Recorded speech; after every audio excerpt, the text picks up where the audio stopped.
കർത്താവിന്റെ വിശുദ്ധനാമം വാഴ്ത്തപ്പെടുമാറാകട്ടെ. ആണ്ടവരുடைய പരിശുദ്ധ നാമം മഹിമപ്പെടുവதாக. വീണ്ടും ഒരിക്കൽ കൂടെ ദൈവസന്നിധിയിൽ കടന്നു വന്ന് നമ്മുടെ കർത്താവിനെ ആരാധിപ്പാൻ ദൈവം നമുക്ക് നൽകിയ ആയുഷ്യനായും ആരോഗ്യത്തിനായും ആത്മീക പ്രാഗൽഭ്യത്തിനായും ഞാൻ ദൈവത്തെ സ്തുതിക്കുന്നു. மீண்டும் ஒரு முறை கூட நாம் ஆண்டவருடைய சன்னிதானத்திலே கூடி வந்து ஆராதிப்பதற்கு தேவன் தாமே நமக்கு கொடுத்திருக்கக்கூடிய ஆயுசுக்காக, ஆரோக்கியத்திற்காக, ஆவிக்குரிய ഉദ്വേഗത്തിற்காக நான் ஆண்டவரை நன்றி செலுத்தி துதிக்கிறேன். 2025 ആരംഭിച്ച് 5 മാസങ്ങൾ നാം പിന്നിട്ടു. 2025 ആരംഭിച്ച് 5 മാസങ്ങൾ ഉള്ളോടിവിട്ടത്. ഈ ജൂൺ മാസത്തിന്റെ 1-ാം ദിവസം, ആഴ്ചവട്ടത്തിന്റെ 1-ാം ദിവസം തന്നെ ദൈവം നമ്മെ കൂട്ടി വരുത്തി ഓർത്ത് ദൈവത്തെ സ്തുതിക്കുന്നു. இந்த ஜூன் மாதத்தினுடைய முதல் நாளிலே, வாரத்தினுடைய முதல் நாளாக இன்று கர்த்தர் நம்மை கூட்டி சேர்த்ததற்காக நாம் ஆண்டவருக்கு நன்றி உணர்வோடு ആഴ്ചയിൽ ഒരിക്കലെങ്കിലും നമുക്ക് ഒന്നിച്ചു കൂടുവാനുള്ള ഭാഗ്യം ദൈവം തന്നതിനായി ദൈവത്തെ സ്തുതിക്കുന്നു. வாரத்தில் ஒரு முறையாகிலும் நாம் ஒன்று கூடி கர்த்தரை ஆராதிப்பதற்கு தேவன் நமக்கு கொடுத்திருக்கக்கூடிய இந்த வாக்கியத்தை நினைத்து ஆண்டவருக்கு நன்றியோடு இருப்போம். എന്തിനു വേണ്ടിയാണ് ആഴ്ചയിൽ ഒരു ദിവസമെങ്കിലും ദൈവം നമ്മെ എല്ലാവരെയും കൂട്ടി വരുത്തുന്നത്? எதற்காக தேவன் வாரத்துக்கு ஒரு முறையாவது நம்மை கூட்டி சேர்த்திருக்கிறார்? ഒന്ന് നമ്മുടെ കുടുംബാംഗങ്ങളെ, നമ്മുടെ സ്വന്തം കുടുംബത്തെ, നമ്മുടെ ജനത്തെ ഒന്ന് കണ്ട് കർത്താവിനെ സ്തുതിക്കുവാൻ. ஒன்று நம்முடைய குடும்பத்தை, நம்முடைய சொந்த குடும்பத்துடைய അംഗത്തിനർകളെ നാം பார்த்து കണ്ട് കഴികൂற ഐക്യപ്പെടാൻ. കാരണം ദൈവത്തിന്റെ ഭവനക്കാരാണ് നാം, ദൈവത്തിന്റെ മക്കളാണ് നാം. നാം ഒരു കുടുംബമാണ്. കുടുംബാംഗങ്ങളെ കാണുക അതൊരു അത്യാവശ്യമാണ്. நாம் தேவனுடைய குடும்பமாக இருக்கிறோம், தேவனுடைய வீடாக இருக்கிறோம், தேவனுடைய அங்கத்தினராக இருக்கிறோம். அதே போல எல்லாரும் ஒன்று சேர்ந்து நம்முடைய அங்கத்தினர்களை, குடும்ப வீட்டாரை കാണാനുള്ള ഒരു വായ്പ கிடைக்கும். ഞാൻ എവിടെ യാത്ര ചെയ്താലും കൊണ്ടുപോകുന്ന പ്രത്യേകമായ 2 കാര്യങ്ങൾ മറക്കാതെ കൊണ്ടുപോകും. நான் எங்கே பயணம் செய்தாலும் அங்கே 2 குறிப்பிட்ட விஷயங்கள் நான் எப்பொழுதும் மறக்காமல் எடுத்துச் செல்வதுண்டு. ഒന്ന് വേദപുസ്തകവും നോട്ട് പുസ്തകവുമാണ്. ஒன்று வேத புத்தகம், மற்றொன்று நோட்டு புத்தகம். വേദപുസ്തകവും അതിന്റെ നോട്ട് പുസ്തകം. வேத புத்தகம், அதனுடைய நோட்டு புத்தகம். രണ്ടാമതായിട്ട് കൊണ്ടുപോകുന്നത് നമ്മുടെ അഡ്രസ് ബുക്കാണ്. இரண்டாவது கொண்டு போவது நம்முடைய அட்ரஸ் புக். എല്ലാ ദിവസവും രാവിലെ ബൈബിൾ വായിച്ചു കഴിഞ്ഞാൽ, எல்லா நாளினுடைய காலையிலே வேதத்தை வாசித்து முடித்தால் അടുത്ത് വായിക്കുന്നത് ഈ അഡ്രസ് പുസ്തകമാണ്. அடுத்ததாக வாசிப்பதே இந்த அட்ரஸ் புக்காக இருக்கிறது. എല്ലാവരും അത്ഭുതപ്പെടും. എதற்காக என்று சொல்லி எல்லாரும் ആശ്ചര്യപ്പെടുവீங்க. ഞാൻ പറയട്ടെ, ഇവിടെ വരുമ്പോൾ നിങ്ങളുടെ കൊച്ചുമക്കളുടെ പേര് വരെ ഞാൻ വിളിക്കുന്നത് ഞാൻ ഓർമ്മയിൽ നിന്നല്ല, ആ പുസ്തകം എപ്പോഴും വായിക്കുന്നതുകൊണ്ടാണ്. நான் இங்க வரும்பொழுது உங்களுடைய பேர பிள்ளைகளுடைய பெயரை கூட சொல்லி அழைப்பதனுடைய காரணம் ஏதோ ஞாபகம் வைப்பதனால அல்ல, மாறாக அந்த அட்ரஸ் புத்தகத்தை வைத்து பார்த்து ஜெபிப்பதனாலதான். അതുകൊണ്ട് അന്യോന്യം പ്രാർത്ഥിക്കുവാനും അന്യോന്യം സ്നേഹിക്കുവാനും കരുതുവാനും ആ പുസ്തകം നിങ്ങൾ ദിവസവും ഉപയോഗിക്കണം. ஆகவே அந்த புத்தகத்தை நீங்கள் அனுதினம் பயன்படுத்த வேண்டும். ஏனென்றால் ஒருவருக்கு ஒரு அழைக்கப்பட, ஒருவரை நாம் கரிசனையோடு தாங்க, நாம் ஜெபத்து நினைவு கூற அது உதவியாக இருக்கும். തിങ്കളാഴ്ച രാവിലെ പുസ്തകം വായിക്കുമ്പോൾ, ഇന്നലെ അതായത് ഞായറാഴ്ച ഇവിടെ വരാത്തവരുടെ പേരുകൾ വരുമ്പോൾ ഉടനെ അവരെ കോൺടാക്ട് ചെയ്യുവാനും, അവരെന്ത് പറ്റി, അവർക്ക് സുഖമില്ലേ, അവർ ദൂരെയാണോ എന്ന് അറിയുവാനും ഞാൻ ആഗ്രഹിക്കാറുണ്ട്. ஞாயிற்றுக்கிழமை முடிந்த திங்கட்கிழமை காலையில் அந்த புத்தகத்தை நான் வாசிக்கும் பொழுது, ஒருவேளை ஒரு சிலர் வராவிட்டால் அவர்களுக்கு என்ன ஆகிவிட்டது, அவர்கள் தொலைதூரமாக பயணம் போய்விட்டார்களா, சுயமாக இருக்கிறார்கள், ஏன் வரவில்லை என்று சொல்லி அவர்கள் அழைத்து கேட்பதற்கும் ஒரு வாய்ப்பு இதன் மூலமாக கிடைக்கும். അതുകൊണ്ട് ദൈവജനം നാം ഒരു കുടുംബമാണ്. അതുകൊണ്ട് കുടുംബത്തെ കാണുവാനാണ് ഒന്നാമതായിട്ട് വരുന്നത്. ஆகவே நாம் தேவனுடைய குடும்பமாக இருக்கிறோம். ஆகவே நம்முடைய குடும்பத்தை பார்ப்பதற்கு நாம் வருகின்ற காரணம் முதலாவதாகும். രണ്ടാമതായിട്ട് നമുക്കറിയാം, നാം ഒന്നിച്ചു ചേർന്ന്, നാം ഒരുമിച്ച് നമ്മുടെ ദൈവത്തെ മഹത്വപ്പെടുത്തുവാനാണ് കൂടി വരുന്നത്. இரண்டாவதாக நாம் வருகிறவனமாக நாம் ஒருமித்து ஒரு சேர நாம் ஆண்டவரை ஒன்று சேர்ந்து துதிப்பதற்கும் ஆராதிப்பதற்குமாக வருகிறோம். ആദ്യമായിട്ട് ഇറ്റ്സ് ഫോർ ഫെലോഷിപ്പ്. முதலாவதாக நாம் ஐக்கியத்திற்கு என்று கூடி வருகிறோம். Second is for worship the Lord. இரண்டாவதாக ஆண்டவரை ஆராதிப்பதற்கு. മൂന്നാമതായിട്ട് എന്തിനു വേണ്ടിയാ വരുന്നത്? மூன்றாவதாக நாம் எதற்காக கூடி வருகிறோம்? നാം അന്യോന്യം ആത്മീക വർധന വരുത്തുവാൻ, എഡിഫൈ വൺ അനദർ. നാം ஒருவரை ஒருவர் பக்தி விருத்திக்குள்ளாய் வளர்த்துவதற்கு. നമ്മുടെ സാന്നിധ്യം മറ്റുള്ളവർക്ക് അനുഗ്രഹമാകണം. நம்முடைய பிரசன்னம் மற்றவர்களுக்கு ஆசீர்வாதமாக மாற வேண்டும். ഇവിടെ വന്നു, ഫാനിൽ ഇരുന്നു, ആരാധിച്ചു, കടന്നുപോയി, അതൊരു കടമയായി അനേകം നിർവഹിക്കുന്നുണ്ട്. இன்றைக்கு வந்தோம், ஃபேனுக்கடியில் நாம் அமர்ந்தோம், நாம் திரும்பி சென்றோம் என்பது அநேகருக்கு ஒரு கடமையாகவே மாறி போய்விட்டது. വന്ന് ആരാധിച്ച് അപ്പം നുറുക്കി ഒരു തൃപ്തിയോടെ നാം പോകുന്നു. வந்து ആരാധിച്ച് അപ്പം കിട്ടോമേ എന്ന് சொல்லுகின்ற തൃപ്തിയോടെ നാം കടന്നു പോയി വിടുகின்றோம். എന്നാൽ ഞാനിവിടെ വന്നത് മൂലം എന്റെ അയൽപക്കക്കാരൻ, എന്റെ അടുത്തിരിക്കുന്ന സഹോദരൻ അല്ലെങ്കിൽ സഹോദരി ഏത് നിലയിലാണ് പ്രയോജനപ്പെട്ടത്? How they have been benefited by my presence. ஆனால் நான் இன்றைக்கு இங்க வந்ததனுடைய காரணத்தினால என் மூலமாக இந்த அயலகத்தில் இருக்கக்கூடிய, பக்கத்தில் இருக்கக்கூடிய சகோதரனோ சகோதரர் எவ்வகத்திலே அவர்கள் பயனடைந்திருக்கிறார்கள், பக்தி விருத்தி அடைந்திருக்கிறார்கள் என்பதை நாம் பார்க்க வேண்டும். We are here to say hello, not only to say hello, but we have to inquire their welfare and their well-being. நாம் அவர்களுக்கு ஹலோ என்று சொல்வது மட்டுமல்லாமல் அவருடைய நலம் விசாரிப்பையும் அவருடைய எப்படி இருக்கிறார் என்பதை கண்டறிவதற்காகவும் நாம் இங்கே கூடி வருகிறோம். ഞാൻ വിദേശത്ത് പോയ സമയത്ത് நான் வெளிநாடுக்கு சென்ற நேரங்களிலே അവിടെ പ്രത്യേക സൗത്ത് ആഫ്രിക്കയിൽ ചെന്നപ്പോൾ குறிப்பாக சவுத் ஆப்பிரிக்கா செல்லும் பொழுது சென்ற நாளில் രാവിലെ ആരാധിക്കുവാൻ കടന്നു വരുന്ന എല്ലാവരും காலையிலே ஆராதனைக்கென்று கடந்து வரக்கூடிய அனைவரும் when they just enter into the hall, அந்த ஹாலுக்கு உள்ளே பிரவேசித்த நேரத்தில் before entering, when they meet each other, அங்கே பிரவேசிக்கும் பொழுது ஒருவர் பார்க்கிறார்கள். they shake hand, அவர்கள் கரம் குலுக்கி, they hug each other, ஒருவரை ஆரத் தழுவி, even they sometimes kiss each other. நேரத்திலே அவர்கள் ஒருவரை முத்தமிடுகிறார்கள். They inquire each other. ஒருவரை விசாரிக்கிறார்கள். After that only they enter into the fellowship. அதன் பின்பதாகத்தான் அவர்கள் ஐக்கியத்திற்குள் பிரவேசிக்கிறார்கள். അത് ഞാൻ ഇവിടെ പലപ്പോഴും കാണാറില്ല. அதை அநேக நேரங்களில் நான் இங்கே பார்க்கிறதில்லை. വരുന്നു, നമ്മൾ അങ്ങോട്ട് പോകുന്നു, நாம் வருகிறோம்படி நாம் உள்ளே போகிறோம். നമുക്ക് തമ്മിൽ കൈ കൊടുക്കാനുള്ള മനസ്സുണ്ടോ അല്ലെങ്കിൽ ആ ഐക്യത കൂട്ടായ്മ ഉള്ളിലുണ്ടെങ്കിൽ മാത്രമേ ഈ അപ്പത്തിൽ പങ്കെടുക്കാവൂ. நாம் ஒருவருக்கொருவர் கரம் கொடுப்பதற்கோ அல்லது பேசுவதற்கோ விசாரிப்பதற்கோ இருக்கும் பொழுது, அந்த நினைவு இருக்கும் பொழுது மட்டும்தான் இந்த அப்பத்திலும் நாம் பங்கு பெற வேண்டியவர்களாக இருக்கிறோம். അതുകൊണ്ട് നാം ആരാധനയ്ക്ക് വരുന്നതിന്റെ ആവശ്യം എന്താണ്? ஆகவே நாம் ஆராதனைக்கென்று கடந்து வருவதனுடைய அவசியம் என்ன? നാം തമ്മിൽ തമ്മിൽ പണിയുവാൻ, to edify, நாம் ஒருவரை ஒருவர் பக்தி விருத்திக்குள்ளாய் வளர்த்துவதற்கு ആ കാര്യം സാധിച്ചെടുക്കണം. அந்த விஷயத்தை நாம் அனுகூலமாய் ഞാൻ வைக்க ഇവിടെ வேண்டும். വളർത്തുന്ന ചിലരുണ്ടാകണം. நான் என் மூலமாக இங்கே வளர்த்தப்படுகின்ற சிலர் இங்கே இருக்க வேண்டும். എന്നെ വളർത്തുന്ന ഇവിടെ ഉണ്ടായിരിക്കണം. என்னை வளர்த்தக்கூடிய சிலர் இங்கே இருக்க வேண்டும். എന്നെ എൻകറേജ് ചെയ്യുന്ന ചിലരുണ്ടായിരിക്കും. என்னை உற்சாகப்படுத்தக்கூடிய சிலர் இங்கே இருக்க வேண்டும். എന്നെ അതുപോലെ ആശ്വസിപ്പിക്കുന്ന ചിലരുണ്ടായിരിക്കും. என்னை ஆறுதல் படுத்தக்கூடிய சிலர் இங்கே இருக்க வேண்டும். ഞാൻ ഇവിടെ വരുന്നത് ഒരു സത്രത്തിൽ വരുന്ന പോലെയാ. நான் இங்கே வருவது ஒரு சத்திரத்தில் வருவதை போலதான் இருக்கின்றது. ഇവിടെ വരുമ്പോൾ മുറിവേറ്റവർ അനേകരുണ്ട്. இங்கே வரும் நேரத்தில் முடிந்து போயிருக்கக்கூடிய அநேகர் இருக்கிறார்கள். തകർന്നവർ അനേകരുണ്ട്. தகர்ந்து போனவர்கள் அநேகர் இருக்கிறார்கள். ദുഃഖിക്കുന്നവർ അനേകരുണ്ട്. துக்கப்படக்கூடிய அநேகர் உண்டு. അവർക്ക് ആശ്വാസം നൽകുവാൻ എനിക്ക് സാധിക്കുമോ? அவர்களுக்கு ஆறுதல் கொடுக்க என்னால் முடியுமா? അവരൊന്ന് എൻകറേജ് ചെയ്യുവാൻ തക്കവണ്ണം എന്റെ കൈകൾക്ക് ബലമുണ്ടോ? அவர்களை உற்சாகப்படுத்துவதற்கு என்னுடைய கரங்களுக்கு பலம் உண்டாம். നാം ഇവിടെ കൊടുക്കുന്ന സ്തോത്ര കാഴ്ച അതല്ല പ്രാധാന്യം. நாம் இங்கே கொடுக்கக்கூடிய காணிக்கை எல்லாம் மிக முக்கியமானது. നാം അന്യോന്യം നമ്മൾ കൊടുക്കുന്ന സ്നേഹമാണ് അത്യാവശ്യം. நாம் ஒருவருக்கொருவர் காண்பிக்கக்கூடிய அன்புதான் மிக மிக அத்தியாவசியமாக இருக்கின்றது. ഞാൻ എന്റെ വിഷയത്തിലേക്ക് വരുന്നതിന് മുമ്പ് വാക്യം വായിക്കാൻ ആഗ്രഹിക്കുകയാണ്. நான் என்னுடைய விஷயத்திற்கு வருவதற்கு முன்பதாக வசனங்களை வாசிக்க வேண்டும் என்று விரும்புகிறேன். Let us turn our Bible to Romans 12:3-13. நம்முடைய வேத புத்தகத்தை ரோமர் 12ஆம் அதிகாரம் 3 முதல் 13 வரை இருக்கின்ற வசனங்களுக்கு நேராக திருப்புவோம். ரோமர் 12ஆம் அதிகாரம் 3 முதல் 13 வரை. தமிழ். அல்லாமலும் எனக்கு அருளப்பட்ட கிருபையினாலே நான் சொல்லுகிறதாவது, உங்களில் எவனானாலும் தன்னை குறித்து எண்ண வேண்டியதற்கு மிஞ்சி எண்ணாமல் அவனவனுக்கு தேவன் பகிர்ந்த விசுவாச அளவின்படியே தெளிந்த எண்ணமுள்ளவனாய் எண்ண வேண்டும். ஏனெனில் நமக்கு ஒரே சரீரத்திலே அநேக அவயவங்கள் இருந்தும் எல்லா அவயவங்களுக்கும் ஒரே தொழில் இராதது போல அநேகராகிய நாமும் கிறிஸ்துவுக்குள் ஒரே சரீரமாயிருக்க ஒருவருக்கொருவர் அவயவங்களாயிருக்கிறோம். நமக்கு அருளப்பட்ட கிருபையின்படியே நாம் வெவ்வேறான வரங்கள் உள்ளவர்களானபடியினாலே நம்மில் தீர்க்க தரிசனம் சொல்லுகிற வரத்தை உடையவன் விசுவாச பிரமாணத்திற்கு ஏற்றதாக சொல்ல கடவன். ஊழியம் செய்கிறவன் ஊழியத்திலும், போதிக்கிறவன் போதிக்கிறதிலும், புத்தி சொல்லுகிறவன் புத்தி சொல்லுகிறதிலும் தரித்திருக்க கடவன். பகிர்ந்து கொடுக்கிறவன் வஞ்சனை இல்லாமல் கொடுக்க கடவன். முதலாளியானவன் ஜாக்கிரதையாய் இருக்க கடவன். இரக்கம் செய்கிறவன் உற்சாகத்துடனே செய்ய கடவன். உங்கள் அன்பு மாயமற்றதாய் இருப்பதாக. தீமையை வெறுத்து நன்மையை பற்றிக் கொண்டிருங்கள். சகோதர சிநேகத்திலே ஒருவரின் ஒருவர் பட்சமாயிருங்கள். கனம் பண்ணுகிறதிலே ஒருவருக்கு ஒருவர் முந்திக் கொள்ளுங்கள். அசதியாயிராமல் ஜாக்கிரதையாயிருங்கள். ஆவியிலே அனலாயிருங்கள். கர்த்தருக்கு ஊழியம் செய்யுங்கள். நம்பிக்கையிலே சந்தோஷமாயிருங்கள். உபத்திரவத்திலே பொறுமையாயிருங்கள். ஜபத்திலே உறுதியாய் தரித்திருங்கள். பரிசுத்தவான்களுடைய குறைவில் அவர்களுக்கு உதவி செய்யுங்கள். அந்நியரை உபசரிக்க நாடுங்கள். റോമർ 12-ാം അധ്യായം 3 മുതൽ 13 വരെയുള്ള വാക്യങ്ങളുടെ അതിന്റെ പ്രാധാന്യ വിഷയം നമുക്കറിയാം. വിശ്വാസിയും സഭയും. ரோமர் 12ஆம் அதிகாரம் 3 முதல் 13 வரை இருக்கக்கூடிய வேத வசனத்தினுடைய முக்கிய கருப்பொருள் சபையும் விசுவாசியும் என்பதாக இருக்கிறதை நாம் அறிந்திருக்கின்றோம்.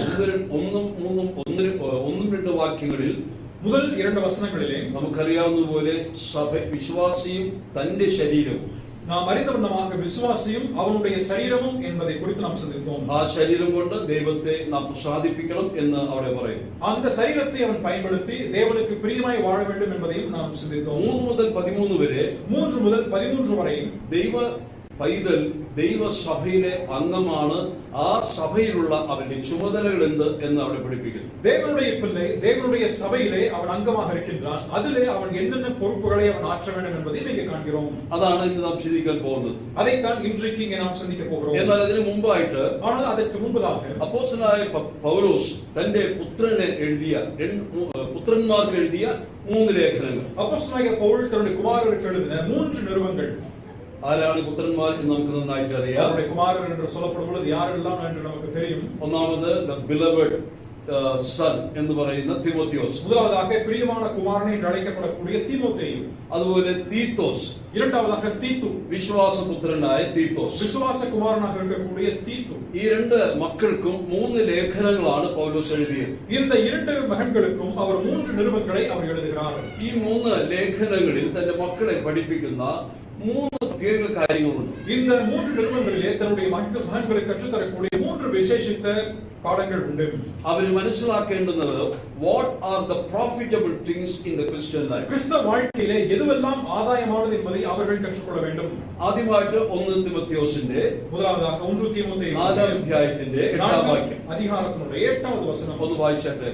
வாசிப்போம். 1 தீமோத்தேயு 4 அதிகாரம் அதனுடைய 8வது வசனம். சரீர முயற்சி அற்ப பிரயோஜனம் உள்ளது. தேவ பக்தியானது இந்த ஜீவனுக்கும் இதற்கு பின்வரும் ஜீவனுக்கும் வாக்குத்தத்தம் உள்ளதாகையால் எல்லாவற்றிலும் பிரயோஜனம் உள்ளது. എല്ലാറ്റിനും സകലത്തിനും പ്രയോജനമുള്ളത് എന്താണ് എന്ന് തന്റെ മകനെ പറഞ്ഞ് മനസ്സിലാക്കി. எல்லாவற்றுக்கும் பிரயோஜனமானது எதுவென்பதை பற்றி தன்னுடைய மகனுக்கு அவர் கற்றுத் தருகிறார். What is the most important and the profitable thing in a Christian life? ஒரு கிறிஸ்தவ வாழ்க்கையிலே எது மிக முக்கியமானதும் எது மிக ஆதாயமானதாக இருக்கின்றது? ദൈവഭക്തി. தேவ பக்தி. അത് പൗലോസ് പറയുകയാണ്, ദൈവഭക്തിയാണ് എല്ലാറ്റിനും കൊള്ളാകുന്നത്. எல்லாவற்றிற்கும் மேலானதாக தெய்வ பக்தி தான் மேலானது என்று சொல்றார். എന്താണ് ഗോഡ്ലിനെസ് അല്ലെങ്കിൽ ദൈവഭക്തി അത് നന്മയാകുന്നത്? தேவபக்தி எதன் மூலமாய் அது நன்மையாகின்றது? അതിന് കാരണം ദൈവഭക്തി കൊണ്ട് தேவபக்தியினாலே ഇഹലോക ജീവിതത്തിലും നമുക്ക് പ്രയോജനമുണ്ട്. இவ்வுலகத்தினுடைய ஜீவியத்திலும் நமக்கு பிரயோஜனம் உண்டு. അടുത്തു വരുന്ന ലോകത്തിലും നമുക്ക് പ്രയോജനമുണ്ട്. അടുத்து வரக்கூடிய உலகத்திலும் நமக்கு பிரயோஜனம் உண்டு. അതുകൊണ്ട് യഹോവ ഭക്തി, ദൈവഭക്തി ഏറ്റവും പ്രയോജനമാണ്. It's profitable. Godliness is profitable. அது நிமித்தமாக தேவ பக்தி என்று சொல்வது நமக்கு மிகுந்த ஆதாயம் உள்ளதாக இருக்கிறது. രണ്ടാമത് 2 ലേഖനം இரண்டாவதாக 2 நிருபம் 3:16 3:16 அவர் சொல்லும் பொழுது അവിടെയും ഒരു പ്രയോജനമുള്ളത് എന്ത് എന്ന് തന്റെ മകനെ പഠിപ്പിക്കുന്നു. அங்கேயும் பிரயோஜனம் உள்ளது எதுவென்று சொல்லி தன் மகனுக்கு அவர் கற்றுத் தருகிறார். ഒന്ന് വായിക്കാം. அதை வாசிப்போமே. வேத வாக்கியங்கள் எல்லாம் தேவ ஆவியினால் அருளப்பட்டிருக்கிறது. தேவனுடைய மனுஷன் தேவனாகவும் எந்த நற்கிரியையும் செய்ய தகுதியுள்ளவனாகவும் இருக்கும்படியாக அவைகள் உபதேசத்துக்கும் கடிந்து கொள்ளுதலுக்கும் சீர்திருத்தலுக்கும் நீதி படிப்பிக்குதலுக்கும் பிரயோஜனம் உள்ளவைகளாய் இருக்கிறது. ഇവിടെ എന്താണ് പ്രയോജനമുള്ളത്? இங்கே எது பிரயோஜனம் உள்ளது என்று சொல்லப்படுகிறது? God's word is profitable to all. தேவனுடைய வார்த்தையானது அனைவருக்கும் பிரயோஜனம் உள்ளதாக இருக்கிறது. ഇനി തീത്തോസിനോട് പറയുന്ന ഒരു കാര്യം, இன்னும் தீத்துவிடத்தில் சொல்லக்கூடிய மற்றொரு விஷயம், തീത്തോസിന്റെ ലേഖനം 3 അധ്യായത്തിന്റെ 8 വാക്യം. தீத்துவினுடைய நிருபம் 3 அதிகாரம் 8வது வசனம். இந்த வார்த்தை உண்மையுள்ளது. தேவனிடத்தில் விசுவாசமானவர்கள் நற்கிரியைகளை செய்ய ஜாக்கிரதையாய் இருக்கும்படி நீ இவைகளை குறித்து திட்டமாய் போதிக்க வேண்டும் என்று விரும்புகிறேன். இவைகளே நன்மையும் மனுஷருக்கு பிரயோஜனம் உள்ளவைகளும் ஆனவைகள். ഇത് തന്നെയാണ് മനുഷ്യർക്കും അതുപോലെ തന്നെ എല്ലാവർക്കും പ്രയോജനമുള്ളത്. இதுவே நன்மையும் மனுஷருக்கு பிரயோஜனமாக இருக்கின்றது என்று சொல்கிறார். തീത്തോസിനോട് എന്താ പറയുക? എന്താണ് നന്മ? தீத்துவிடத்தில் சொல்லும்போது எது நன்மை என்று சொல்கிறார்? നല്ല സൽപ്രവൃത്തി, ഗുഡ് വർക്ക്സ്, நற்கிரியைகள். അപ്പൊ 3 കാര്യങ്ങളാണ് തന്റെ മക്കളോട് പറഞ്ഞത്. தன்னுடைய மகன்களுக்கு பவுல் சொல்லும்போது 3 விஷயங்களை அவர் நல்லது என்று சொல்கிறார். ഒന്ന് പറയാമോ? ஒன்று சொல்லலாமே. ഒന്നാമതായിട്ട് முதலாவதாக ദൈവഭക്തി, ഗോഡ്ലിനെസ്. தேவபக்தி. இரண்டாவதாக God's word. தேவனுடைய வார்த்தை. മൂന്നാമത് good works of the children of God. தேவ பிள்ளைகளுடைய நற்கிரியைகள். ഇതിൽ രണ്ടാമത്തെ വിഷയമാണ് ഇന്ന് ഞാൻ പറഞ്ഞ വിഷയത്തിലേക്ക് വരാൻ ആഗ്രഹിക്കുന്നത്. ഇതിലെ சொல்லப்படக்கூடிய இரண்டாவது விஷயத்தை நான் சொல்லி நான் மறுபடியும் என்னுடைய விஷயத்துக்கு கடந்து வர வேண்டும். എന്താ രണ്ടാമത്തെ വിഷയം പറഞ്ഞത്? நான் சொல்வதனுடைய இரண்டாம் குறிப்பு என்ன?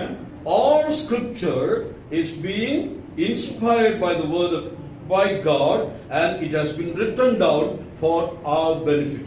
வேத வாக்கியங்கள் எல்லாம் தேவ ஆவியினாலே அருளப்பட்டு இவைகள் நம்முடைய நன்மைக்காக கொடுக்கப்பட்டிருக்கிறது. അവിടെ ഒന്ന് വായിക്കാം 16-ാം വാക്യം. அதனுடைய 16வது வசனம் 2 தீமோத்தேயு 3:16 நாம் வாசிப்போம். வேத வாக்கியங்கள் எல்லாம் தேவ ஆவியினால் அருளப்பட்டிருக்கிறது.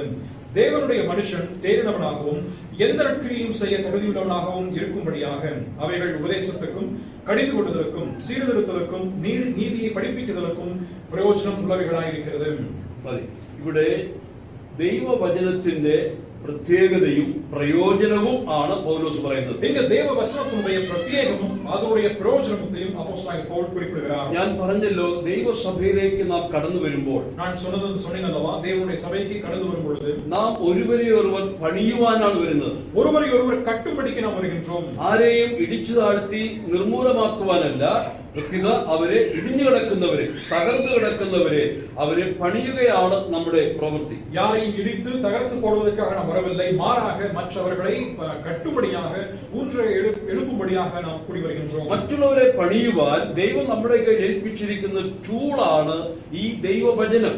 மற்றவர்களை கட்டி எழுப்பும்படிக்காக தேவன் நம்முடைய கரத்திலே கொடுத்திருக்கக்கூடிய ஒரு கருவிதான் இந்த தேவனுடைய வார்த்தை என்பதாகும். അപ്പോൾ ഈ ദൈവവചനത്തെ ശരിയായ നിലയിൽ അഭ്യാസിക്കാതെ അത് പ്രയോജനപ്പെടുകയില്ല.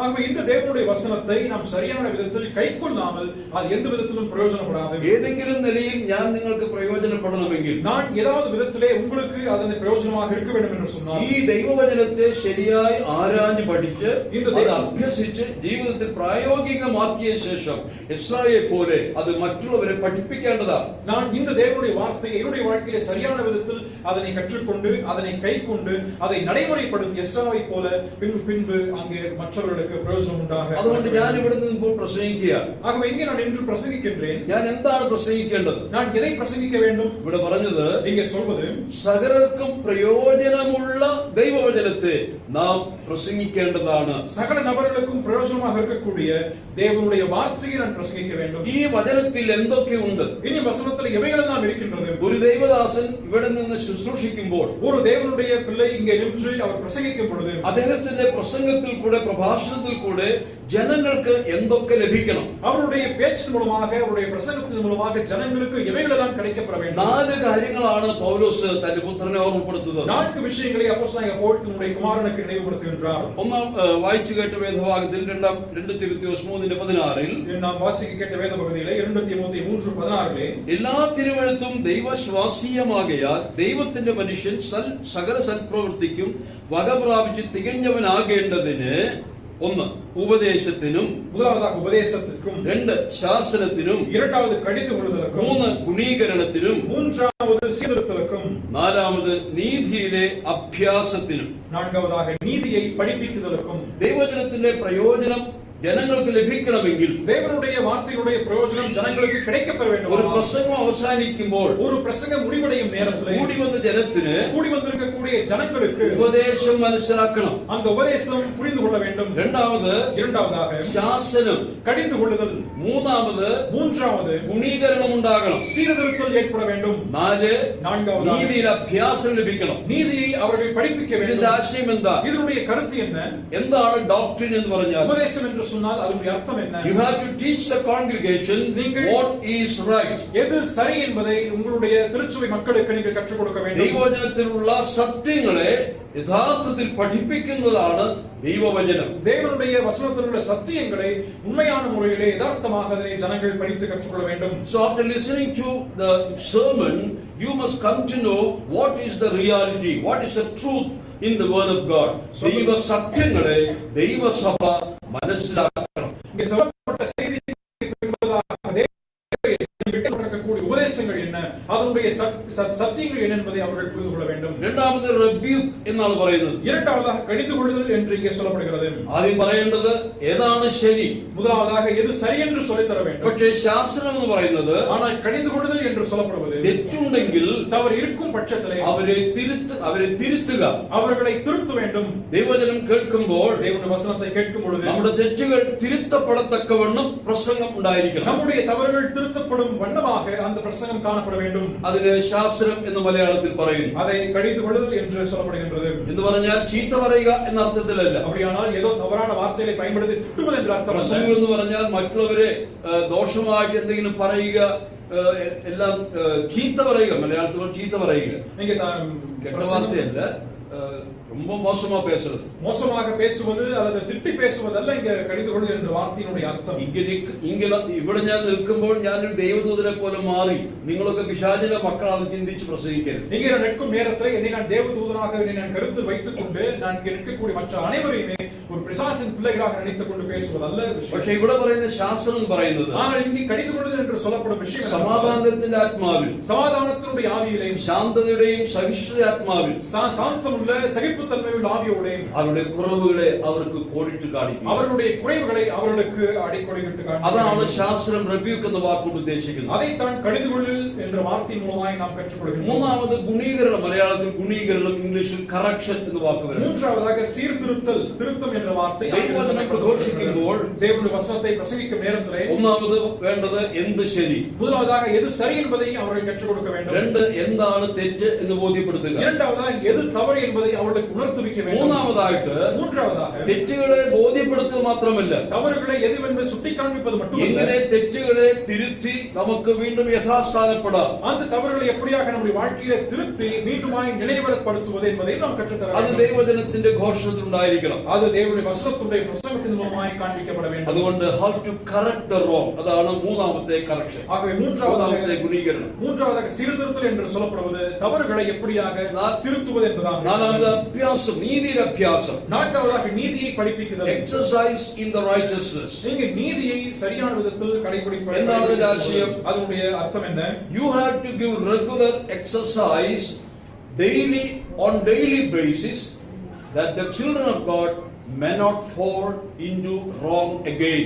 மீண்டுமாக தேவனுடைய பிள்ளைகள் அந்த தவறுக்குள்ளாய் விழாதபடிக்கு அவர்களுக்கு சரியான விதத்திலே நீதியுடைய பயிற்சியை கொடுக்க அனுதினமும் கொடுக்க வேண்டும். Teach them how to continue steadfastly without falling into wrongs again and again. மீண்டும் மீண்டுமாக தவறுக்குள்ளாக பிழைக்குள்ளாக அவர்கள் விழாதபடிக்கு அந்த தேவனுடைய பிள்ளைகளுக்கு சரியான விதத்திலே ஒரு பயிற்சியை கொடுக்க வேண்டும். ദൈവവചനത്തിൽ ഉപദേശമുണ്ട്, ശാസ്ത്രമുണ്ട്, ഗുണീകരണമുണ്ട്, അതുപോലെ തന്നെ തുടർന്നുള്ള പരിശീലനം കൊടുക്കുന്നതും ഉണ്ട്.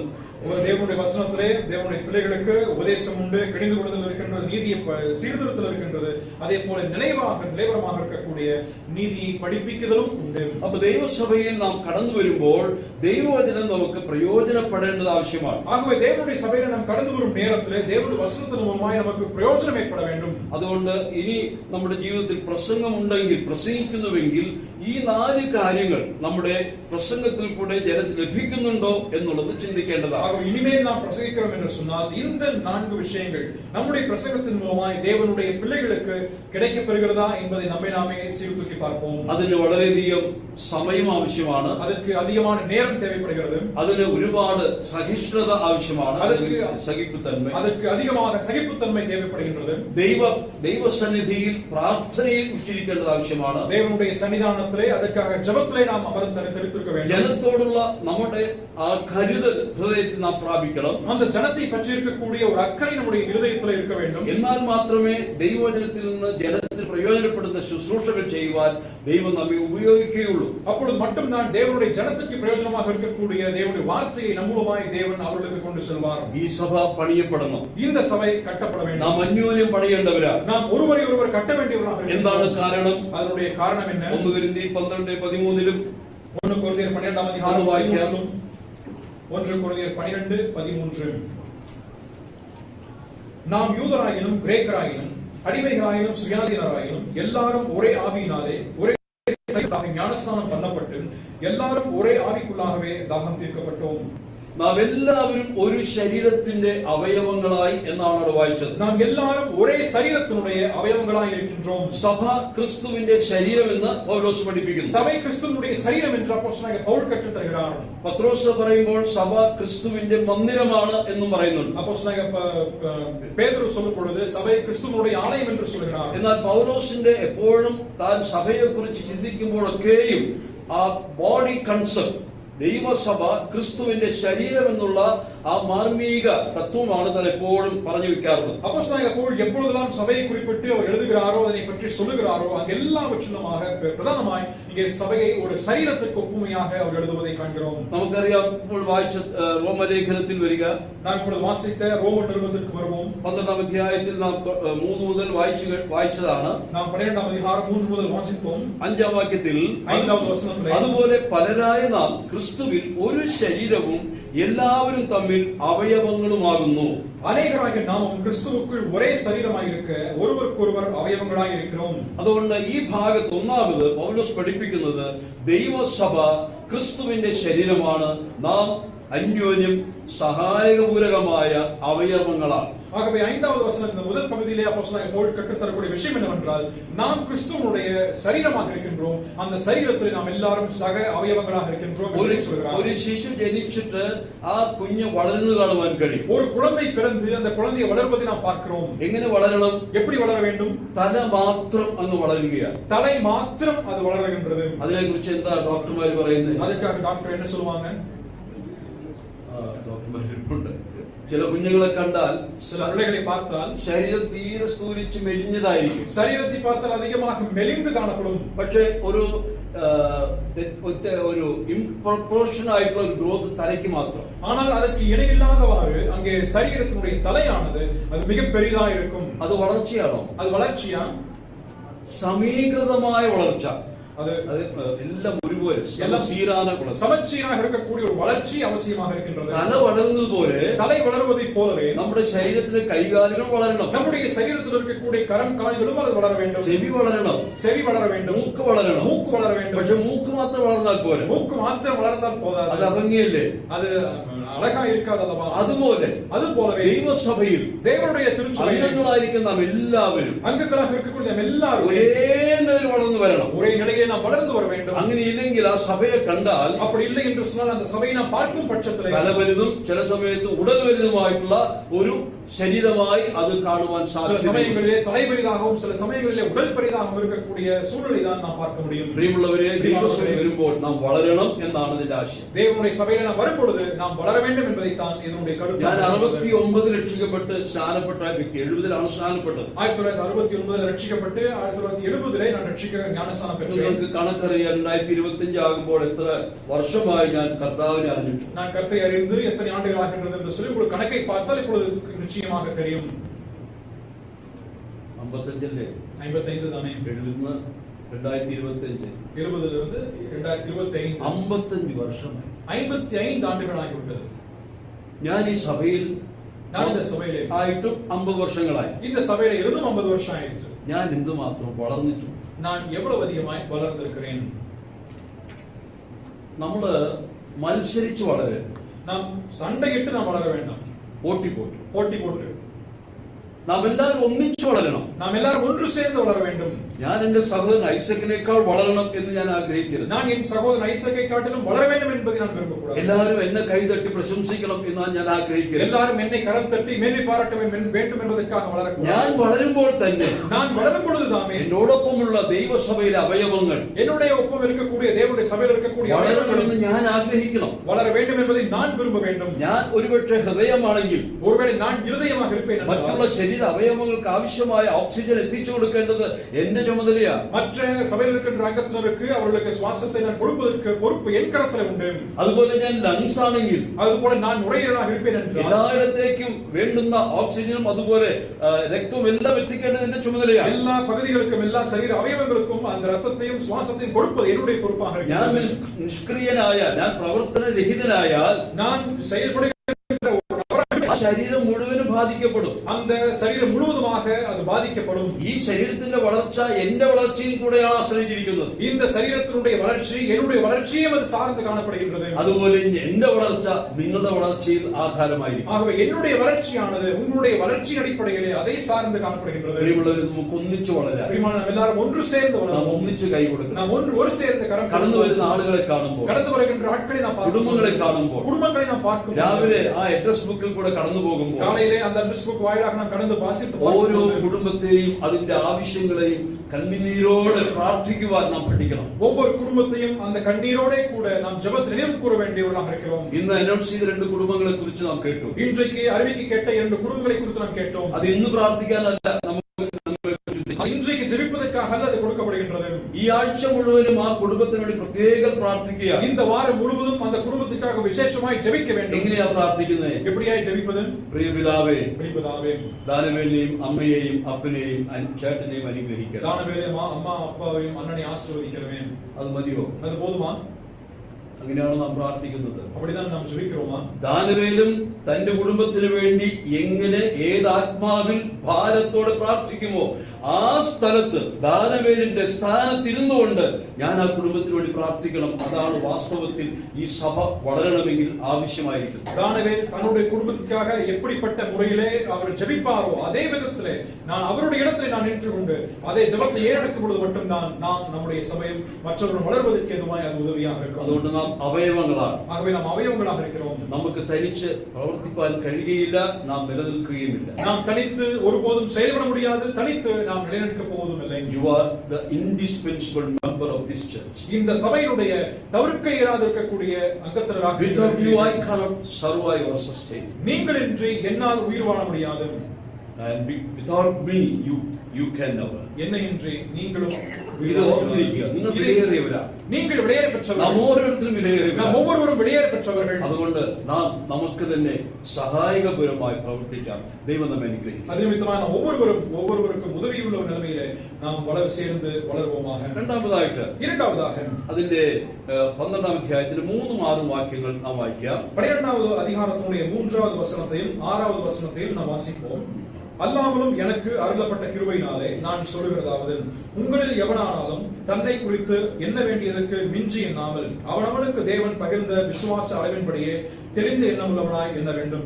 6 நமக்கு அருளப்பட்ட கிருபையின்படியே நாம் வெவ்வேறான வரங்கள் உள்ளவர்களானபடியினாலே நம்மில் தீர்க்க தரிசனம் சொல்லுகிற வரத்தை உடையவன் விசுவாச பிரமாணத்திற்கு ஏற்றதாக சொல்ல கடவன். ഈ 2 ഭാഗത്ത് വാക്യങ്ങളിൽ ശ്രദ്ധിച്ച ഒരു വാക്ക്, இந்த 2 വസനങ്ങളിലും குறிப்பிட்ட മുறைയിലെ ഒരു വാர்த்தை.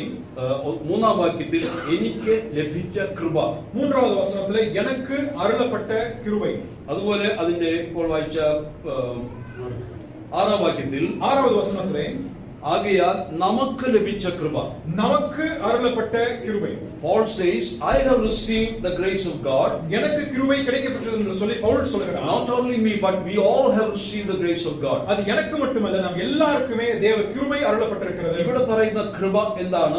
இங்கே சொல்லப்பட்டிருக்கக்கூடிய கிருபை என்பது என்ன? ഇത് കൃപാ വരങ്ങളെ കുറിച്ചാണ് പറയുന്നത്. இது கிருபை வரங்களை பற்றி அது சொல்லப்பட்டிருக்கிறது. Gifts of the spirituals or grace. அது கிருபையினுடைய வரங்கள் என்பதாக இருக்கிறது. അങ്ങനെയാണെങ്കിൽ കൃപ ലഭിച്ചവരായി നാം, அப்படியானால் கிருபையினுடைய வரத்தை பெற்றிருக்கின்றோம். എന്താണ് ചെയ്യേണ്ടത്? அது என்ன செய்ய வேண்டும்? ഈ വരങ്ങളെ നാം ഉപയോഗിക്കണം.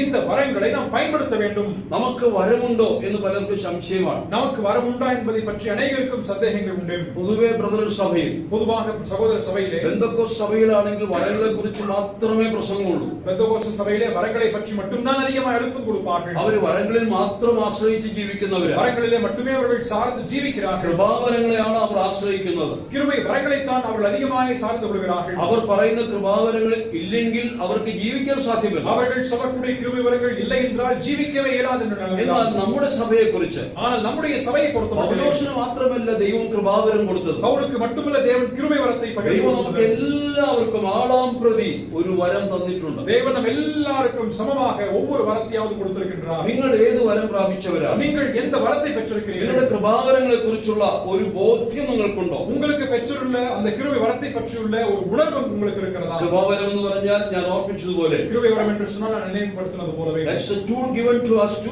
edify one another. நாம் ஒருவரை ஒரு பக்தி விருத்திக்குள்ளாய் வளர்த்துவதற்கு எதுவாய் தேவன் கொடுத்த ஒரு கருவியாக இருக்கின்றது. അതുകൊണ്ട് നാം കൃപ ലഭിച്ചവരാണ്, കൃപാവരങ്ങൾ ലഭിച്ചവരാണ്. ஆகவே நாம் கிருபை பெற்றவராக இருக்கின்றோம், கிருபை வரங்கள் பெற்றவராக ഇനി இருக்கிறோம். എന്താണ് കൃപാവരങ്ങൾ എന്ന് താൻ പറയുന്നു? பின்பதாக இது கிருபை வரங்கள் என்று சொன்னால் என்ன என்பதை பற்றி 6, 7, 8 വാക്യങ്ങൾ அந்த 6, 7, 8 வசனங்கள் ഒന്ന് വായിച്ചാൽ. நமக்கு அருளப்பட்ட கிருபையின்படியே நாம் வெவ்வேறான வரங்கள் உள்ளவர்களானபடியால் நம்மில் தீர்க்க தரிசன வரத்தை உடையவன் விசுவாச பிரமாணத்திற்கு ஏற்றதாக சொல்ல கடவன். ஊழியம் செய்கிறவன் ஊழியத்திலும், போதிக்கிறவன் போதிக்கிறதிலும், புத்தி சொல்கிறவன் புத்தி சொல்கிறதிலும் தரித்திருக்க கடவன். பகிர்ந்து கொடுக்கிறவன் வஞ்சனை இல்லாமல் கொடுக்க கடவன். முதலாளியானவன் ஜாக்கிரதையாக இருக்க கடவன். இரக்கம் செய்கிறவன் உற்சாகத்துடனே கொடுக்க கடவன். ഇവിടെ 7 കൃപാവരങ്ങളെ കുറിച്ചാണ് പൗലോസ് പറയുന്നത്. குறிப்பிட்டு எழுதுகிறார். പെട്ടെന്ന് ചിലർക്കൊക്കെ ഒരു അത്ഭുതം തോന്നും. ஒருவேளை ஒரு சிலருக்கு ஒரு ஆச்சரியத்தை ஏற்படுத்தலாம். കൃപാവരം എന്ന് പറഞ്ഞിട്ട് അന്യഭാഷ പറഞ്ഞില്ലല്ലോ. இங்கே கிருபைவரம் என்று சொல்லி அந்நிய பாஷையை குறிப்பிட்டு சொல்லவில்லை அல்லவா? മറ്റുള്ളവരെ സ്വസ്ഥമാക്കുന്ന ഗുണമാക്കുന്ന വരമൊന്നും പറഞ്ഞില്ലല്ലോ. மற்றவர்களுக்கு சுகமளிக்கக்கூடிய வரத்தை பற்றி இங்கே சொல்லப்படவில்லை அல்லவா? അതൊന്നും വരങ്ങളല്ലേ? அதெல்லாம் வரங்கள் இல்லையா? ഇവിടെ പറയുന്ന വരങ്ങൾ മൊത്തം 7. இங்கே சொல்லப்பட்டுள்ள வரங்கள் மொத்தம் 7. ഞാനത് നിങ്ങൾക്ക് പറഞ്ഞു തരാം. அதை ஒவ்வொன்றாக உங்களுக்கு சொல்லித் தருகிறேன். முதலாவதாக അതിന്റെ 6ാം വാക്യത്തിൽ പ്രവചനവരം. 6வது വചനത്തിലെ தீர்க்க தரிசன வரம். പ്രവചനം 6வது தீர்க்க தரிசனம். രണ്ടാമതായിട്ട് 7 അതിൽ തന്നെ ശുശ്രൂഷ അല്ലെങ്കിൽ ஊழியம். அதிலே பணிவிடை செய்வது ஊழியம் என்று இங்கே சொல்லப்படுகிறது. அதே 12:7 அதே 12:7 டீச்சிங் உபதேசிക്കുക, போதிக்கிறவன் போதிக்கிற ஊழியம். 12:8 12:8 எக்ஸோர்டேஷன் பிரபோதனம், புத்தி சொல்கிறது. അഞ്ചാമതായിട്ട് 12:8 തന്നെ 12:8 ദാനശീലം, ഇங்கே പകിർന്നു കൊടുപ്പവൻ. ആറാമതായിട്ട് 12:8 ഭരിക്കുന്നവർ അല്ലെങ്കിൽ മുതലാളി എന്ന് തമിഴിൽ വ്യാഖ്യാനം ചെയ്തിരിക്കുന്ന തെറ്റായ പരിഭാഷയാണ്.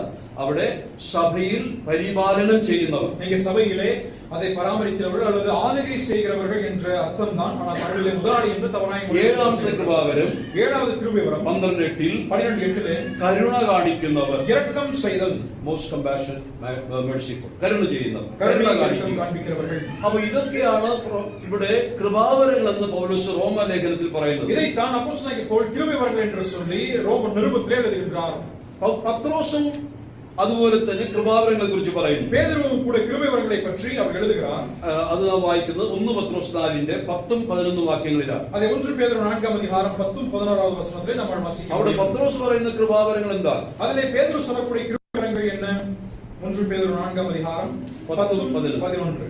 அவனவன் பெற்ற வரத்தின்படியே நீங்கள் தேவனுடைய பற்பல கிருபையுள்ள ஈவுகளை பகிர்ந்து கொடுக்கும் நல்ல உக்கிரானக்காரர் போல ஒருவருக்கொருவர் உதவி செய்யுங்கள். ஒருவன் போதித்தால் தேவனுடைய உதவி செய்யுங்கள். ஒருவன் போதித்தால் தேவனுடைய வாக்கியங்களின்படி போதிக்க கடவன். ஒருவன் உதவி செய்தால் தேவன் தந்தருளும் பலத்தின்படி செய்ய கடவன். எல்லாவற்றிலேயும் இயேசு கிறிஸ்து மூலமாய் தேவன் மகிமைப்படும்படியே செய்வீர்களாக. அவருக்கே மகிமையும் வல்லமையும் சதா காலங்களிலும் ഉണ്ടായിരിப்பதாக. ഇവിടെ പല കൃപാവരങ്ങളെ പത്രോസ് പറയുമ്പോഴും പറഞ്ഞ വാക്കുകൾ ശ്രദ്ധിച്ചോ?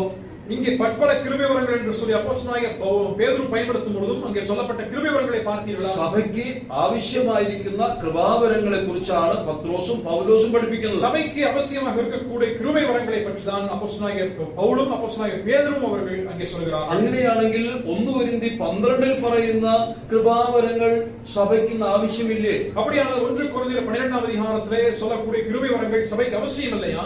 ആവശ്യമില്ലെന്നാണ് പത്രോസും പൗലോസും ഇപ്പോൾ പറയുന്നത്. அவசியம் இல்லை என்பதைத்தான் அப்போஸ்தலனாகிய பவுலும் பேதுருவும் இப்பொழுது அங்கே சொல்கிறார்கள். പൗലോസ് ഇവിടെ പറഞ്ഞ 7 കൃപാവരങ്ങൾ സഭയിൽ ഉണ്ടെങ്കിൽ ആ സഭ വളരുന്ന സഭയായിരിക്കും. இங்கே பவுல் சொல்லக்கூடிய 7 கிருபைவரங்கள் ஒரு சபையில் இருக்குமானால் அந்த திருச்சபை வளரக்கூடிய திருச்சபையாக இருக்கும். നമുക്ക് 1 കൊരിന്തി 12:14 വായിക്കാം. 1 கொரிந்தியர் 12ாம் அதிகாரம் அதனுடைய 14வது வசனத்தை வாசிப்போம். 1 കൊരിന്തി 12:14 1 கொரிந்தியர் 12ாம் அதிகாரம் 14வது வசனம். சரீரமும் ஒரே அவயவமாய் இராமல் அநேக அவயவங்களாய் இருக்கிறது.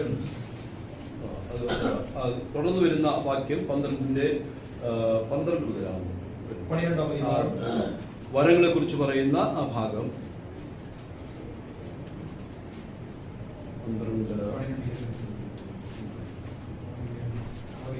12 எப்படியானால் சரீரம் ஒன்று, அதற்கு அவயவங்கள் அநேகம், ஒரே சரீரத்தின் அவயவங்கள் எல்லாம் அநேகமாயிருந்தும் சரீரம் ஒன்றாகவே இருக்கிறது. அந்த பிரகாரமாக கிறிஸ்துவும் இருக்கிறார். 4ാം വാക്യം തൊട്ട് 4வது വചനം തുടങ്ങി. എന്നാൽ കൃപാവരങ്ങളിൽ വ്യത്യാസമുണ്ട്, ആത്മാവൊന്നത്രേ. ശുശ്രൂഷ വ്യത്യാസമുണ്ട്, കർത്താവ് ഒരുവൻ. വീര്യപ്രവൃത്തിയിൽ വ്യത്യാസമുണ്ട്, എങ്കിലും എല്ലാവരിലും എല്ലാം പ്രവൃത്തിയും ദൈവം ഒരുവൻ തന്നെ. എന്നാൽ ഓരോരുത്തന് ആത്മാവിന്റെ പ്രകാശനം പൊതുപ്രയോജനം നൽകപ്പെടുന്നു. ഒരുവന് ആത്മാവിനാൽ ജ്ഞാനത്തിന്റെ വചനവും മറ്റൊരുത്തിന് അത് ആത്മാവിനാൽ പരിജ്ഞാനത്തിന്റെ വചനം നൽകപ്പെടുന്നു. വേറൊരുത്തിന് അത് ആത്മാവിന്റെ വിശ്വാസം, മറ്റൊരുവന് അതേ ആത്മാവിന്റെ രോഗശാന്തിയുടെ വരം, മറ്റൊരുവന് വീര്യപ്രവൃത്തികൾ, മറ്റൊരുവന് പ്രവചനം, മറ്റൊരുവന് ആത്മാക്കളുടെ വിവേചനം, വേറൊരുവന് പലവിധ ഭാഷകൾ, മറ്റൊരുവന് ഭാഷകളുടെ വ്യാഖ്യാനം. ഇതൊക്കെയാണ് അവിടെ പറയുന്ന വരങ്ങൾ. இதெல்லாம் இங்கே சொல்லப்படக்கூடிய வரங்களாக இங்கே இருக்கின்றது. 4 முதல் 10 வரைக்குமாய் வாசிக்கும்போது ദൈവവചനം പഠിക്കുമ്പോൾ നമുക്കറിയാം, தேவனுடைய வசனத்தை படிக்கும்போது நாம் அறிந்து கொள்கிறோம். കാലഘട്ടങ്ങളിൽ முதல் நூற்றாண்டில் அப்போஸ்தலருடைய காலகட்டங்களிலே അപ്പോസ്തലന്മാരുടെ അടയാളങ്ങളായി പറയപ്പെടുന്നതൊക്കെയാണ് ഇവിടെ പറയുന്ന വരങ്ങൾ. இங்கே சொல்லப்படக்கூடிய வரங்கள் அப்போஸ்தலருடைய அடையாளங்கள் என்று சொல்லப்படுகின்றவைகளாக അന്ന് இருக்கின்றன. അപ്പോസ്തലന്മാരും അതുപോലെ തന്നെ പ്രവാചകന്മാരും ദൈവസഭയിലുണ്ടായിരുന്നു. அன்றைக்கு அப்போஸ்தலர்களும் தேவனுடைய தீர்க்கதரிசிகள் என்று சொல்லப்படுகிறவர்களும் சபையிலே இருந்தார்கள். അവരുടെ അടിസ്ഥാനത്തിലാണ് ഈ സഭ പണിയപ്പെട്ടത്. அவர்களுடைய அடிப்படையில் தான் இந்த திருச்சபையானது கட்டப்பட்டது. കർത്താവായ യേശുക്രിസ്തു അതിന്റെ മൂലക്കൽ അല്ലെങ്കിൽ അതിന്റെ പാറക്കൽ കൺമലയാണ്. அது ஆண்டவர் இயேசு கிறிஸ்து அதனுடைய மூளைக்கல்லாக அதனுடைய கண்மலையாக இருந்தவர். അതുപോലെ അതിന്റെ മേൽ അപ്പോസ്തലന്മാർ പ്രവാചകന്മാർ എന്ന് പറയുന്നവർ അടിസ്ഥാന കല്ലുകളായി ദൈവം സ്ഥാപിച്ചു. அதற்கு மேலாக அப்போஸ்தலர்களும் தீர்க்கதரிசிகள் என்று சொல்லப்படுகின்ற அடிப்படை கற்களின் மேலாக இது கட்டப்பட்டிருக்கிறது. എന്താണ് അപ്പോസ്തലന്മാരും പ്രവാചകന്മാരും അടിസ്ഥാനം എന്ന് പറയുന്നത്? அப்போஸ்தலர்களும் தீர்க்கதரிசிகள் என்று சொல்லப்படுவதனுடைய அடிസ്ഥാനം என்று சொல்வதனுடைய காரணம் என்ன? അവരിൽ കൂടെ ദൈവം വെളിപ്പെടുത്തിയ സത്യങ്ങൾ രേഖപ്പെടുത്തി നമുക്ക് പുസ്തകമായി തന്നവരാണ്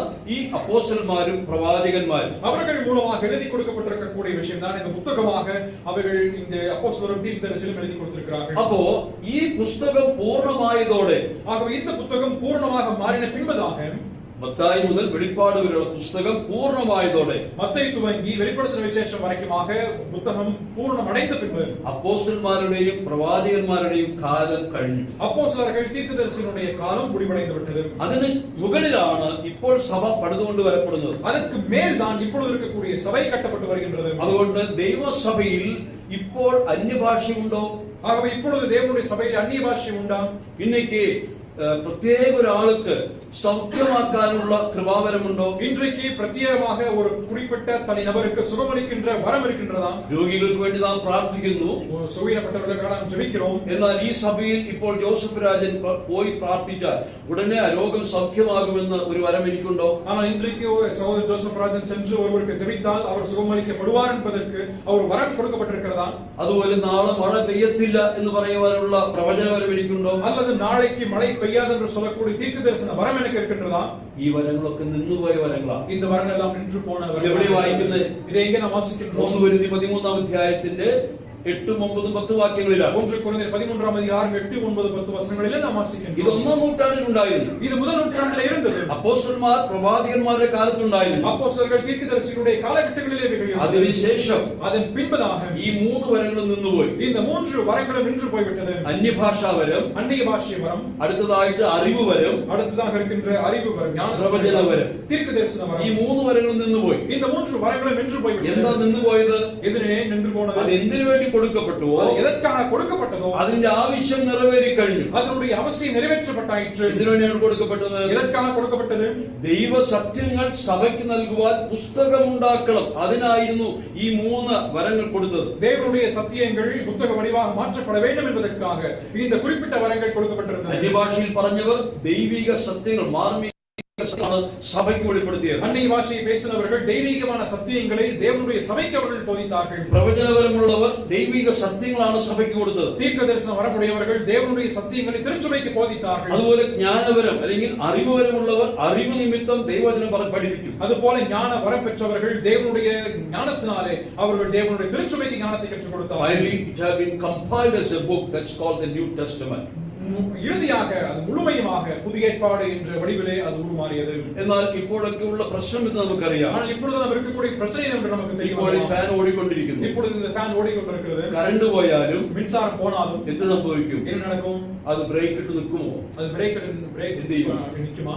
കുറച്ച് നാളൊക്കെ ഓടും, கொஞ்ச நாள் ஓடும். അത് കഴിഞ്ഞിട്ട് പിന്നെ നിൽക്കും. அதுக்கப்புறம் நிற்கும். അതുപോലെ തന്നെ അതുപോലെத்தான் അന്യഭാഷാവരം അന്യഭാഷവരം ആദ്യ കാലഘട്ടത്തിൽ ഉണ്ടായിരുന്നു. ആദ്യ നാட்களிலே ഉണ്ടായിരുന്നത്. എന്നാൽ ആ വരം ദൈവം നിർത്തിയിട്ട് പോലും அந்த வரங்களை தேவன் அந்த நாட்களில் நிறுத்தியிருந்த போதும் கூட ചിലരൊക്കെ അത് തുടർന്ന് പറഞ്ഞുകൊണ്ടിരിക്കും. சிலரெல்லாம் தொடர்ந்து அதை சொல்லிக்கொண்டே இருந்தார்கள். എന്നാൽ പറഞ്ഞത് തന്നെ പറയാനുള്ള ഒരു പ്രവണത. ஆனால் சொல்லிக்கொண்டது சொன்னதையே திருப்பி திருப்பி சொல்லக்கூடிய ஒரு நிலைமைதான் இருந்தது. അതുകൊണ്ടാണ് 1-ാം നൂറ്റാണ്ട് കഴിഞ്ഞിട്ടും ചില സമയങ്ങളിലൊക്കെ അന്യഭാഷ പറയാറുണ്ട്. அதைதான் அது நிமித்தமாகத்தான் 1-ாம் நூற்றாண்டின் பின்பதாக ஒரு சிலர் அந்நிய பாஷையை சொல்லிக் கொண்டிருந்தார்கள். ചിലർ പറയുന്നത് അന്യഭാഷ മൂലമാണ് ഞാൻ ദൈവത്തെ രഹസ്യമായി പേഴ്സണലായിട്ട് ആരാധിക്കുന്നത്. ஒரு சிலர் சொல்லும் பொழுது அந்நிய பாஷை மூலமாகத்தான் தனிப்பட்ட முறையில் ரகசியமாக தேவனை ஆராதிக்கின்றேன் துதிக்கிறேன் என்று சொல்கிறார்கள். എന്നാൽ ദൈവത്തെ ആരാധിക്കുവാൻ ആത്മാവ് മതി, പരിശുദ്ധാത്മാവ് മതി. നിങ്ങൾക്ക് അന്യഭാഷ ആവശ്യമില്ല.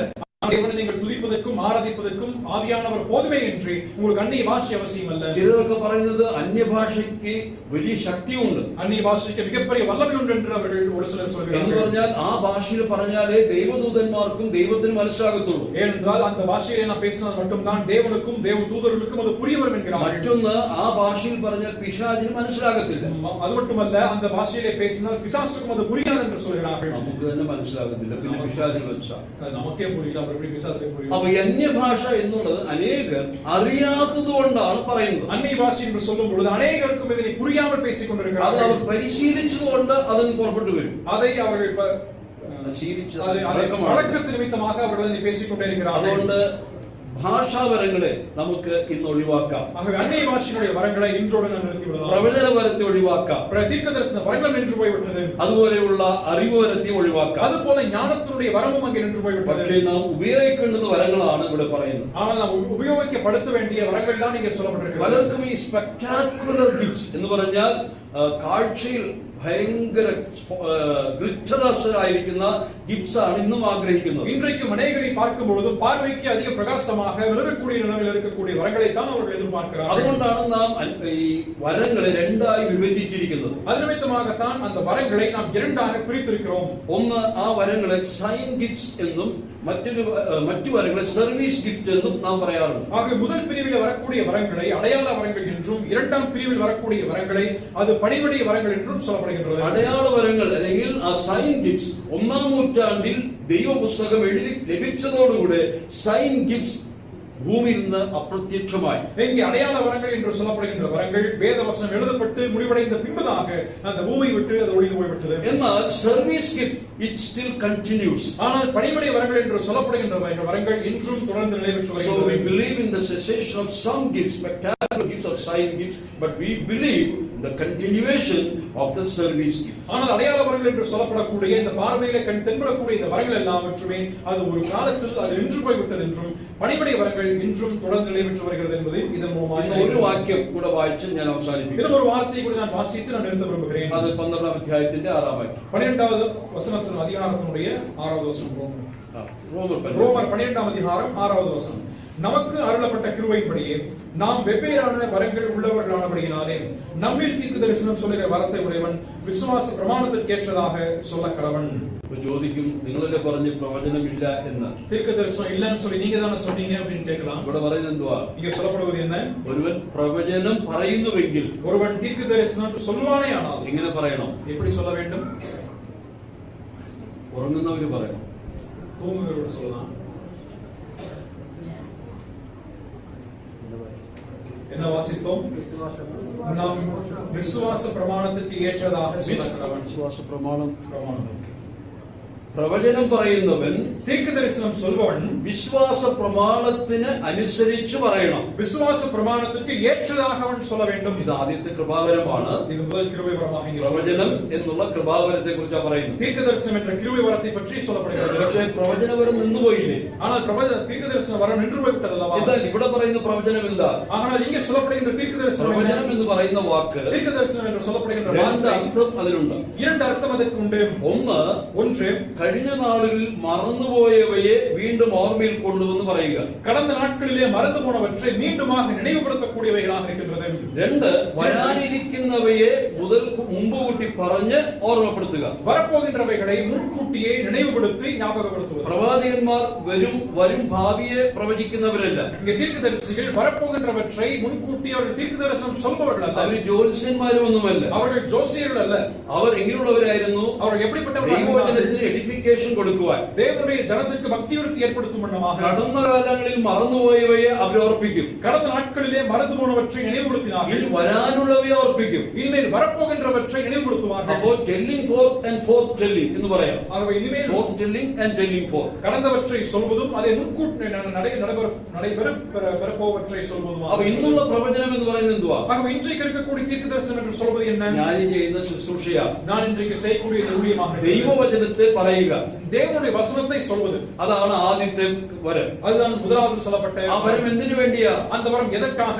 സഭയുടെ திருச்சபையினுடைய பக்தி விருத்திக்காக. ഞാനിവിടെ പ്രസംഗിക്കുമ്പോൾ തന്നെ நான் இங்கே பிரசங்கிக்கும் ഓരോ വ്യക്തികളിലും ஒவ்வொரு நபரிலும் ദൈവാത്മാവ് പ്രവർത്തിക്കണം. தேவனுடைய ஆவியானவர் செயல்பட നിങ്ങൾ வேண்டும். ഒന്നുകൂടെ ഒരു ഇഞ്ച് എങ്കിലും ഇന്ന് വളരണം. நீங்கள் ஒரு முறை இங்க ஒரு இன்ச்சாவது நீங்கள் உங்களுடைய வளர்ச்சியை வளர வேண்டும். കടന്നു പോകുമ്പോൾ വന്നവരെ പോലെ അല്ല, മടങ്ങി പോകുമ്പോൾ അല്പം കൂടെ ആത്മീക വളർച്ച പ്രാപിച്ചവരായി കടന്നു പോകും. இங்கே வந்த பொழுது இருக்கிறது போல அல்ல நீங்கள் திரும்பி போவது, கொஞ்சமாவது ஆவிக்குரிய விதத்திலே நீங்கள் வளர்ந்து நீங்கள் வெளியே போக வேண்டும். എന്നാൽ പ്രവചനം പറയുന്നവൻ എങ്ങനെ പറയണം? ஆனால் தீர்க்கதரிசனம் சொல்பவன் எப்படி சொல்ல வேண்டும்? വായിച്ച വേദഭാഗം എന്ത് പറയുന്നു? வாசித்த வேத பகுதி எப்படி சொல்கிறது?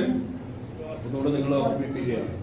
மறுபடியும் ஞாபகப்படுத்துகிறேன். വിശ്വാസ പ്രമാണം അനുസരിച്ച്, விசுவாச பிரமாணத்துக்கு ஏற்றதாக சொல்ல ഈ வேண்டும். വിശ്വാസ പ്രമാണം എന്ന് പറയുന്നത് എന്തുവാ? இந்த விசுவாச பிரமாணம் என்பது என்ன? യൂദയുടെ പുസ്തകം 3-ാം വാക്യത്തിൽ யூதாவுடைய நிருபம் 3வது வசனத்திலே അവിടെ വിശുദ്ധന്മാർക്ക് ഒരിക്കലായിട്ട് ഭരമേൽപ്പിക്കപ്പെട്ട വിശ്വാസം, അവിടെ വിശ്വാസം എന്നേ പറയുന്നുള്ളൂ, വിശ്വാസ പ്രമാണം. இங்கே பரிசுத்தவான்களுக்கு ஒருமுறை ஒப்புவிக்கப்பட்டுள்ள விசுவாசம் என்று சொல்லப்படுகிறது. ஆனால் இங்கே விசுவாச பிரமாணம் என்பதுதான் அதனுடைய வார்த்தை. അതുകൊണ്ട് ഫെയ്ത്ത് എന്ന വാക്ക് നാം വായിക്കുമ്പോൾ விசுவாசம் என்ற வார்த்தை நாம் வாசிக்கும் பொழுது 2 അർത്ഥം നമ്മുടെ മനസ്സിൽ വരണം. நம்முடைய மனதில் 2 அர்த்தங்கள் வர வேண்டும். ഒന്ന്, നാം ക്രിസ്തുവിൽ വയ്ക്കുന്ന വിശ്വാസം. ஒன்று, நாம் கிறிஸ்துவின் மேலே வைக்கக்கூடிய விசுவாசம். രണ്ടാമതായിട്ട് ക്രിസ്തു നമ്മെ പഠിപ്പിച്ച പഠനം അല്ലെങ്കിൽ സത്യങ്ങൾ, ആത്മീക വിഷയങ്ങളെ നാം വിശ്വസിച്ച് ആ ബോഡി ഓഫ് ഫെയ്ത്ത്, വിശ്വാസത്തിന്റെ പ്രമാണ പുസ്തകം, സത്യം എന്നാണ് അതിന്റെ അർത്ഥം. இரண்டாவதாக கிறிஸ்து நமக்கு என்று கற்றுத் தந்திருக்கக்கூடிய சத்தியங்களை அதனுடைய விசுவாச பிரமாணங்களாக இருப்பவற்றை அங்கே அதன் அர்த்தமாக சொல்கிறேன். ഞാൻ ഇവിടെ നിന്ന് പ്രവചനം പ്രസംഗിക്കുമ്പോൾ நான் இங்கே நின்று பிரசங்கிக்கும் பொழுது ഏതാണ് അടിസ്ഥാനം? எது அதனுடைய அடிப்படையாக இருக்கிறது? ഈ പുസ്തകമായിരിക്കണം അടിസ്ഥാനം. இந்த வேத புத்தகம் தான் அடிப்படையாக இருக்க வேண்டும். കിഴവി കഥകളും മറ്റുള്ള കഥകളും പറഞ്ഞ് നാം ഒരിക്കലും പഠിപ്പിക്കരുത്.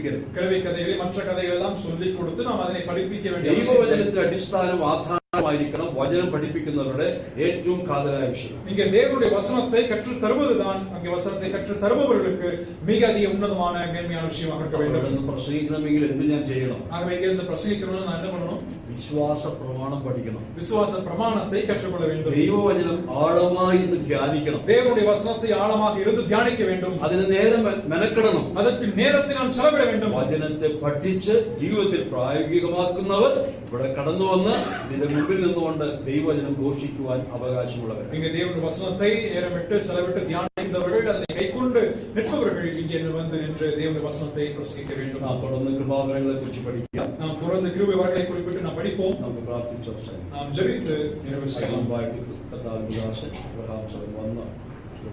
அதற்கு முன்பதாக எப்ராமாவுக்கு முன் வந்து சில வார்த்தைகளை அவர்கள் சொல்வார்கள்.